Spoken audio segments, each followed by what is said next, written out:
माँ की सेवा इमोशनल कहानी। माँ अस्पताल में एक बेड पर पड़ी थी। अस्पताल के बरामदे में उसके 2 बेटे और 1 बेटी चिंता में टहल रहे थे। भाई बहन को अपनी माँ के लिए सेहत की चिंता तो थी, लेकिन उससे भी ज़्यादा चिंता इस बात की थी कि अब माँ को अपने साथ कौन रखेगा। जब तक माँ स्वस्थ थी, वह इन तीनों से अलग अपने पुराने घर में रहती थी, लेकिन अब ऐसा करना खतरे से खाली नहीं होता, और ऐसा करने से समाज के तीनों बेटे बेटियों का नाम भी खराब होता। लोग कहते कि देखो कैसी औलादें हैं, बीमार माता को अकेला रहने के लिए छोड़ दिया। 1 घंटे से बिना कोई बातचीत किए वह तीनों अपने अपने विचारों में खोए हुए थे। फिर बहन ने चुप्पी तोड़ते हुए अपने बड़े भाई की तरफ देखते हुए कहा, भैया आप बड़े हैं, इसलिए आपका कर्तव्य है कि माँ को ज़रूरत के समय आप रखें और उनकी देखभाल करें। छोटी बहन की बात सुनकर बड़े भाई ने पहले अपनी पत्नी की ओर देखा और बोला, मैं इस बात से बिल्कुल इनकार नहीं करता कि बड़े होने के नाते मेरी माँ की देखभाल करने का कर्तव्य है, लेकिन तुम तो जानती ही हो कि मैं और तुम्हारी भाभी दोनों ही जॉब करते हैं।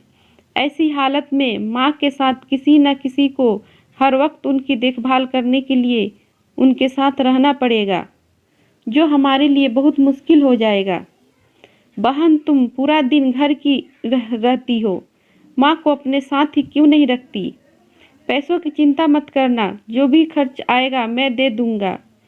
सुनील भैया, आप तो जानते ही हैं कि माँ से कितना प्यार करती हूँ, लेकिन आप यह भी जानते हैं कि मेरे ससुराल वाले कैसे हैं। मैं यह बिल्कुल बर्दाश्त नहीं कर पाऊंगी कि कोई मेरी माँ को, मेरे भाइयों को भला बुरा कहे। इसलिए आप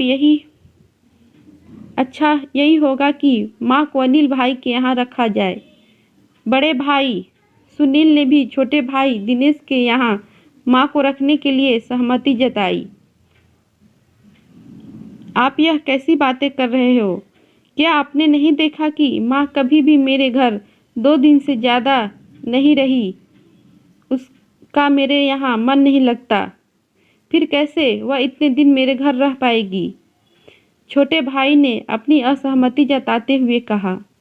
इससे पहले कि इस चर्चा का कोई नतीजा निकल पाता, एक नर्स वहां दौड़ते हुए आई और कहने लगी, क्या आप ही वार्ड नंबर 4 में भर्ती मरीज के रिश्तेदार हैं? आपको डॉक्टर साहब अंदर बुला रहे हैं। सभी घबरा गए और दौड़ते हुए डॉक्टर के पास पहुंचे।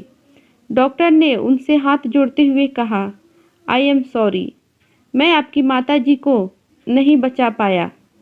डॉक्टर की इस खबर ने सबके चेहरे पर झूठी मूठी दुख की परत तो चढ़ा दी थी, लेकिन सभी के दिल में किसी कोने में इस बात की खुशी भी छुपी हुई थी कि अब उन्हें माँ को नहीं संभालना पड़ेगा और माँ की वजह से उन्हें परेशान नहीं होना पड़ेगा।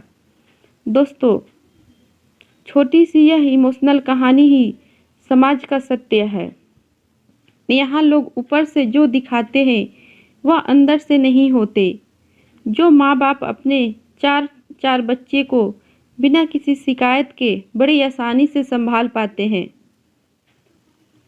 अगर आप सबको मेरी वीडियो अच्छी लगी तो प्लीज़ मेरे चैनल को सब्सक्राइब करें और मेरी वीडियो को लाइक करें।